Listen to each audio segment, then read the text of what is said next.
موسیٰ علیہ السلام نے پوچھا یا اللہ جب تو ناراض ہوتا ہے ہمیں کیسے پتہ چلے کہ تو آج کل اپنے بندوں سے ناراض ہے؟ تو اللہ تعالیٰ نے فرمایا جب میں ناراض ہوتا ہوں حکومت بے وقوفوں کو دیتا ہوں، اجعل الملک فی صفہائہم، حکومت بے وقوفوں کو دیتا ہوں، والمال فی بخلائہم، اور پیسہ بخیلوں کو دیتا ہوں جو ذرا گن گن کے خوش ہوتے رہیں، اور بارشیں بے وقت کرتے ہیں، بارشیں بے موسم کی ہو جاتی ہیں، پیسہ بخیلوں کے پاس، حکومت نکموں کے پاس۔ کہ اللہ جب تو راضی ہوتا ہے تو اس کی کیا نشانی؟ تو اس کی نشانی یہ ہے کہ اجعل الملک فی حلمائہم، حکومت سمجھدار اور نیک لوگوں کو دیتا ہوں، والمال فی سمحائہم، اور پیسہ سخیوں کو دیتا ہوں، اور بارشیں وقت پہ کرتا ہوں۔ تو موسیٰ سمجھو میں اپنے بندوں سے راضی ہو چکا۔ تو اطعام الطعام میں اشارہ ہے سخی بنو، سخی بنو۔ اللہ تعالیٰ کی ایک وی آئی پی جنت ہے جس کا نام ہے جنت الفردوس۔ اللہ نے باقی جنتیں بنائی کن کن کن، جنت الفردوس بنائی اپنے ہاتھوں سے۔ کیا چیز بنائی ہوگی؟ تو اللہ نے کہا وعزتی وجلالی لا یجاورنی فیکی بخیل، اے جنت مجھے اپنے عزت و جلال کی قسم تیرے اندر بخیل نہیں جا سکتا، مرد یا عورت بخیل نہیں جا سکتا، سخی جائے گا، بخیل نہیں جا سکتا۔ بخیل سے اللہ کی دوستی لگ نہیں سکتی اور سخی سے ٹوٹ نہیں سکتی۔ شیطان کہتا ہے میں عبادت گزار اور بخیل ہو تو مجھے کوئی ڈر نہیں لگتا، یہ آپ ہی مارا جائے گا، ایک دن آپ ہی جا بیٹھانا ہے، یہ جو پیسے کی کشش اس کو مار دے گی۔ اور نافرمان سخی سے ڈرتا رہتا ہوں کہ پتہ نہیں کب بخشا جائے، پتہ نہیں کب بخشا جائے، کب سخاوت کو اللہ پسند کر کے چلو پاک کرتا۔ اچھا جبریل پوچھتے ہیں یا رسول اللہ مل ایمان، ایمان کیا ہے؟ تو آپ نے فرمایا ان تؤمن باللہ وملائکتہ وکتبہ ورسلہ وبالبعث بعد الموت۔ ایمان عقیدہ، اللہ پر، فرشتوں پر، کتابوں پر، رسولوں پر، موت کے بعد کی زندگی۔ یہ مدینے کا سوال ہے۔ اب آخری حج کا سوال ہے یا رسول اللہ مل ایمان۔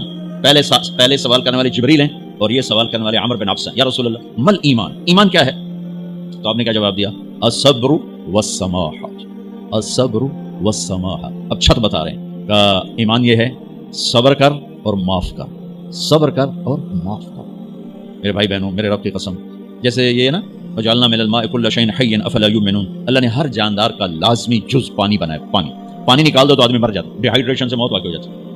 ہر جاندار کا لازمی جز پانی، دین کی تمام صفات کا لازمی جز صبر، صبر نکال دو تو سارا دین کچرا بن جاتا، صبر نکال دو۔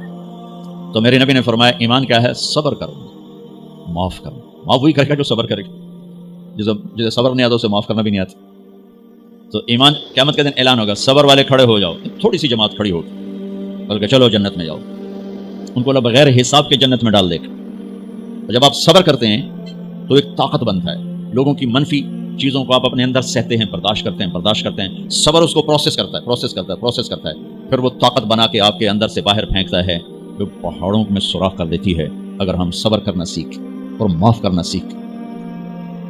21 برس قتل کرنے والوں کے منصوبے بنانے والے اہل مکہ، آپ نے ایک بول پہ فرمایا جاؤ معاف کرو، کمال۔ 21 برس قتل کے پیچھے پھرتے رہے۔ جنگ خندق کے فوراً بعد مکہ میں قحط آ گیا تو ہمارے نبی نے 300 دینار تو 10-15 لاکھ روپیہ بنتا ہے، آپ نے مکے میں ابو سفیان کو بھجوایا جو جنگ خندق کا سالار بن کے آیا تھا۔ آپ نے کہا مکے والوں میں کہتا ہے ان کو کھانے کھلاؤ میری طرف سے۔ تو ابو سفیان کہنے لگے واہ محمد تیرے قربان جاؤں، ہم تجھے قتل کرنے کے پیچھے پھر رہے ہیں تو ہمیں کھانے کھلاتا پھرتا ہے۔ یہ میرے نبی کے اخلاق ہے، میرے نبی کو معاف کرنا ہے۔ آپ سوئے ہوئے ہیں، آپ کی تلوار اٹھا کر ایک بدو نے آپ کے تسلی میں ماری، آپ اٹھ کے بیٹھ گئے تو کہنے لگا کون بچائے گا، یعنی میں تیار ہو جاؤں۔ تو آپ نے کہا اللہ، آپ نے کہا اللہ، تو اس کا ہاتھ کانپا اور تلوار گر گئی۔ تب آپ نے اٹھا لی، آپ نے ایسے سیدھی کی، اب تو بچا، تو بتا تجھے کون بچائے؟ تو کہنے لگا میں تو ہی بچاؤں اور کہیں بچاؤں۔ تو آپ نے کہا کلمہ پڑھتے ہو؟ کہنے لگا نہیں پڑھتا۔ اب تو آپ اس کی گردن اڑوا دے، یا خود ہی اڑا دیتے، جو کہہ رہا میں کلمہ نہیں پڑھتا ہوں۔ قتل کے ارادے سے آنا ہی اس کے قتل کے لیے کافی تھا۔ آپ نے فرمایا کلمہ پڑھتے ہو؟ کہنے لگا نہیں۔ آپ نے کہا جاؤ معاف جاؤ معاف جاؤ، صحابہ کے سامنے جاؤ معاف جاؤ۔ بھائیو انسان اور خطا لازمی ہے، اگر معاف کرنا نہ سیکھا تو ہم خود ہی دکھی ہو کے رہ جائیں گے۔ لوگوں کے زخم بھلا دو، اللہ پہ ڈال دو، اللہ صلہ دے گا، زندگی پرسکون ہو جائے گی۔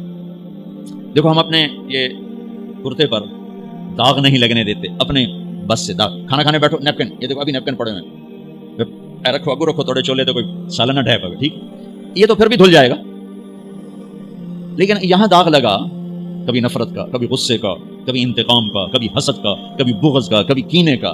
انسان سب سے زیادہ اپنی ذات سے محبت کرتا ہے۔ یہ معمولی سے کپڑے کو داغ سے بچاتے ہو، جو سب سے قیمتی چیز ہے دل، جو بادشاہ ہے، اسے بھی تو صاف ستھرا رکھو۔ جیسے ہم لاکھ زور لگا لیں، ہم کپڑے کو میل سے نہیں بچا سکتے، لاکھ زور لگا لو، لوگوں کے منفی رویے آپ کو توڑے بغیر نہیں چھوڑیں گے. لہذا کیا کرو؟ نبی والا معاف کرو، معاف کرو، دل کو صاف کرو، دل کو صاف کرو، دل کو صاف کرو، صبر کرو، معاف کرو. میرے نبی نے فرمایا، میرے بیٹے انس ایک بہت بڑی سنت بتاؤں، بہت بڑی سنت. داڑھی سنت ہے، پگڑی سنت ہے، سفید لباس سنت ہے. بہت بڑے کا لفظ مجھے یہیں یاد ہے، ہو سکتا ہے کہیں اور بھی ہو. میرے بیٹے انس ایک بہت بڑی سنت، اگر تو یہ سنت پہ عمل کر گیا تو جنت میں میرا ساتھی ہو جائے. جو بھی کر لے، جو بھی، وہ جنت میں میرا ساتھی ہو جائے. ذلک من سنتی ومن احب سنتی فقد احبنی ومن احبنی کان معی فی الجنہ. میرا جنت کا ساتھی جو اس سنت پہ عمل کر گیا. کیا ہے یا رسول اللہ؟ یا بنی ان قدرت، اگر تو کر سکے. اشارہ ہے کم تنو اوکھا دسن لگا، سوکھا نہیں ہے. ان قدرت، اگر تو کر سکے. ان استطاعت، دو لفظات کہ بیٹے کام اوکھا ہے لیکن دیکھو تمہیں ملے گا کیا؟ جنت نہیں، جنت میں نبی کا پڑوس ملے گا. ایڈا بڑا کام تیرا. دیکھو نا 4-5 لاکھ نال تے ہن ایک گز نہیں لبدا تے کوئی بندہ بوجھ پا کے آج لاکھ روپے دا 2000 گز دا بنگلہ لے دیو تو اکثر پاگل خانے کلو. جنت کا مل جانا بھی بہت بڑی بات ہے، پر جنت میں نبی کا ساتھ ملنا کوئی سوکھا کام تو نہیں ہوگا. ایک کریتا پسینہ آئے گا. آپ نے فرمایا بیٹے ان قدر تھا، زور لگے گا. ان تصبح وتمسی، ساری زندگی کرنا پڑے گا، ساری زندگی کرنا پڑے گا. داڑھی تو ایک دفعہ رکھ لیا، تھوڑی صفائی ستھرائی ہے، لیکن یہ روزانہ کرنا پڑے گا، صبح شام کرنا پڑے گا، ساری زندگی کرنا پڑے گا. اور تو اس میں تھکے گا. کیا ہے؟ ولیس فی قلبک غش لأحد فافعل. صبح و شام اس دل میں کسی کی نفرت نہ آنے دینا، کسی کے لیے بغض نہ آنے دینا، کسی کا کھوٹ نہ آنے دینا، کسی سے کینہ، غش، سارے الفاظ کو اپنے اندر سمیٹے ہوئے. اور میرے نبی کی عجیب بات، لے احد، لے احد، لے احد، کسی بھی انسان، مسلمان نہیں کہا، مومن نہیں کہا، نیک آدمی، نیک عورت نہیں، کسی بھی انسان. لے احدن، آج لے احد 7 ارب انسانوں پہ بولا جا رہا ہے. میرے نبی فرما رہے ہیں میرے بیٹے دنیا کے تمام انسانوں سے دل صاف رکھنا. کیا ہوگا؟ چاہیے تو جنت میں میرا ساتھی بن جائے. تو بھائی بہنوں، ایمان کو مکمل کرنا ہے تو صبر کرنا سیکھو، معاف کرنا سیکھو، چپ رہنا سیکھو. ساز خاموش ہیں، فریاد سے معمور ہیں. جواب دینا تو کیا مسئلہ ہے؟ طاقت چپ رہنے پہ لگتی. کوئی ابھر جائے، بیٹا ابھر جائے، بیوی ابھر جائے، خامد ابھر جائے، چپ ہو جاؤ، گزار دو اس طوفان. واپسی میں ایمان کی وہ اللہ حلاوت مٹھاس دے گا، ساری زندگی محسوس کرتے پھرو. یہ صفت بھی معاشرے میں کوئی نہیں، نہ کوئی معاف کرنا جانتا ہے، نہ کوئی صبر کرنا جانتا ہے. تو یہ میں وہ چیزیں بتا رہا ہوں جو معاشرے میں کوئی نہیں ہے. میں اور آپ کر لیں گے تو ہماری قیمت بڑی لگ جائے گی. تو اسلام کی ابتدا بھی بتا دی، انتہا بھی بتا دی. ایمان کی ابتدا بھی بتا دی، انتہا بھی بتا دی. یہ شروع ہوتا ہے عبادات سے، عقائد سے، اور مکمل ہوتا ہے اخلاق پر، درگزر پر، اخلاق کی تمام صفات پر.